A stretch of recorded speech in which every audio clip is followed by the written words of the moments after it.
सभी दोस्तों में नमस्कार। मैं अंकित उरेती आपका स्वागत करता हूं एग्जाम वे पे। तो जैसा आपको पता ही है कि मैं आप लोगों को एमसीक्यू करवा रहा हूं किसके, जीके के, है ना? ताकि आप लोगों का रिवीजन भी हो सके और साथ ही साथ आपको कुछ छोटी छोटी और मोटी बातें भी पता चल सके।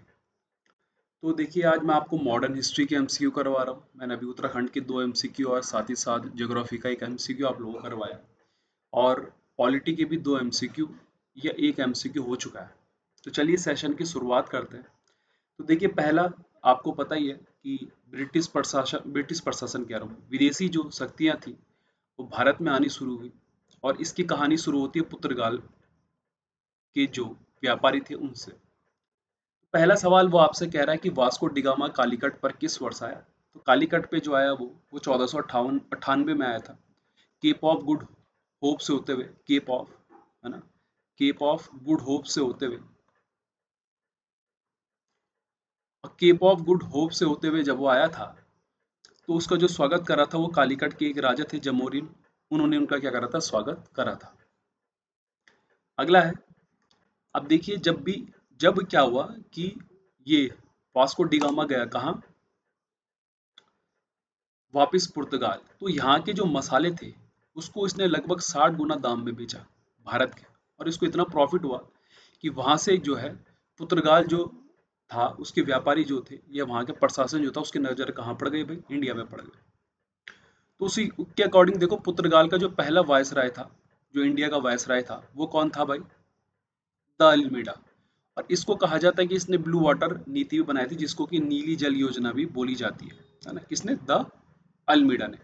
इस अल्बुकरुक ने जो है, इसने एक काम करा था, इसने गोवा छीन लिया था, है ना। आदिल शाह से, जो बीजापुर के थे शासक, उनसे इसने क्या, गोवा क्या छीन लिया था भाई।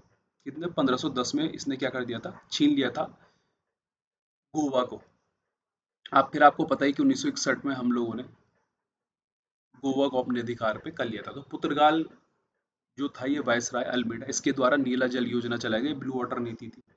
और अल्बुकर्क वो था जिसने क्या करा था, गोवा को छीन लिया था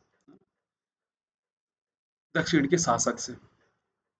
अगला सवाल है कि मध्यकाल में सर्वप्रथम भारत व्यापार संबंधी स्थापित करने वाले कौन थे। तो आपको पता है कि कौन थे, पुर्तगाली थे। और सबसे लास्ट कौन थे, फ्रांसीसी। अब अगर डच जो है सेकंड नंबर है, पुर्तगाल के बाद आए थे। और कहते हैं कि वस्त्रों का जो निर्यात है, वो किसके द्वारा करा गया था भाई, इन्हीं के द्वारा स्टार्ट करा गया था।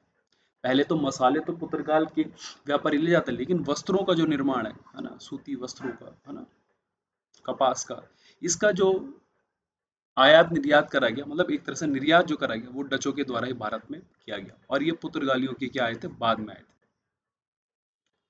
वास्को डिगामा आपको पता है, अभी करवा दिया, 1498 में आए थे भाई।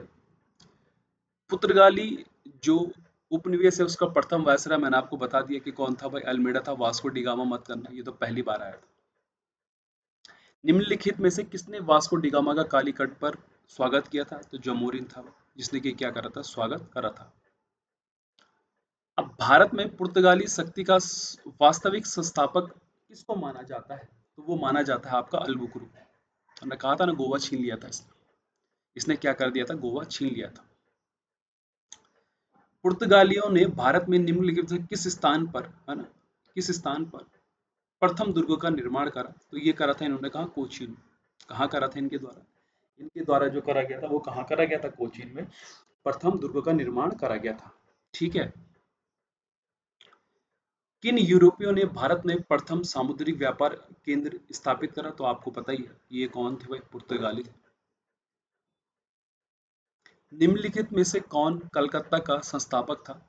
तो ये अभी डिटेल में भी पढ़ेंगे हम कि कलकत्ता को कौन कौन से गांवों को मिला करके बनाया गया था। तो ये जॉब चरनॉक थे, जिनके द्वारा कहा जाता है कि जो कि कोलकाता गया था। अगला सवाल भी सेम है कि कलकत्ता किसने बसाया था। वही जॉब चरनॉक ने क्या क्या कलकत्ता बसाया था। लंदन में ब्रिटिश ईस्ट इंडिया कंपनी के गठन के समय निम्नलिखित में से कौन बादशाह था, है ना। तो बी, आपको पता है कि लंदन में जो है 1599 में जो है ना, एडवेंचर मर्चेंट के नाम से इसको बनाया गया था। किसको, ईस्ट इंडिया कंपनी को, जो कि भारत में जहांगीर के समय आई, है ना। तो वो 1599 में आपको पता है कि अकबर का शासन था। 1601 में इसने लास्ट युद्ध लड़ा था। और उसके बाद में कौन शासक बन गया था भाई, जहांगीर। तो अकबर के शासनकाल में जो है ब्रिटिश ईस्ट इंडिया कंपनी का गठन हुआ था। किस मुगल सम्राट के काल में ईंट का सर्वप्रथम कारखाना खोला? तो आपको पता है जहांगीर, है ना, सूरत में इनका कारखाना था भाई। भारत में 1613 में अंग्रेजों ने अपनी पहली फैक्ट्री कहाँ खोली? तो अभी मैंने आपसे कहा कहाँ खोली इन्होंने? सूरत में। अंग्रेजी शासन काल में भारत का कौन सा क्षेत्र अफीम उत्पादन के लिए, जो अफीम उत्पादन था उसके लिए सबसे फेमस क्या था यहाँ? किसमें? अफीम उत्पादन के लिए। देखिए कहाँ हो सकता है करके जरा आप सोचिए जरा।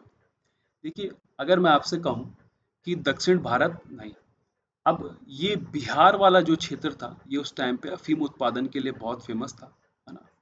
तो जो बिहार है वहाँ जो है अफीम उत्पादन सबसे ज्यादा हुआ करता था ब्रिटिश प्रशासन के समय। ईस्ट इंडिया कंपनी के प्रारंभिक दौर में वेस्टर्न प्रेसिडेंसी कहाँ स्थित थी? तो वेस्टर्न कहाँ प्रेसिडेंसी कहाँ होगी आपकी? सूरत, पश्चिम में। ब्रिटिश ईस्ट इंडिया कंपनी ने बम्बई किससे लिया था? तो किससे लिया था आपको पता है किससे? पुर्तगालियों से क्या लिया था उन्होंने? बम्बई लिया था।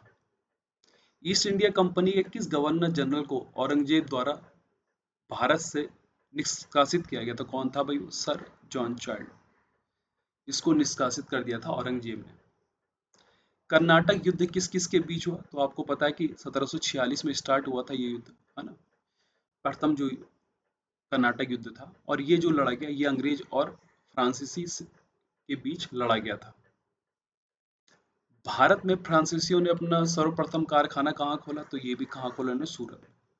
तो ये कुछ सवाल थे जो कि आपकी मॉडर्न हिस्ट्री का, जब विदेशी लोग भारत में आए तो उनके द्वारा स्थापना करी गई, वहां से ये बार बार रिपीटेड पूछे गए। तो ये प्रीवियस ईयर बहुत सारे एग्जाम में पूछे गए थे, है ना। एक तरीके से जितने भी आपकी कुछ स्टेट एग्जाम में या सेंटर के पेपर के, उन्हीं से इन एमसीक्यू को लिया गया। तो उम्मीद करता हूँ कि आपको सेशन पसंद आएगा, और इसकी जो पीडीएफ है वो मैं आप लोगों को टेलीग्राम पर अवेलेबल करवा देता हूँ, है ना। तो देख लीजिएगा आप लोग कि आप अगर आपने मॉडर्न हिस्ट्री स्टार्ट कर दिया पढ़ने, तो आप लोगों के कितने जवाब इसमें सही निकल रहे हैं।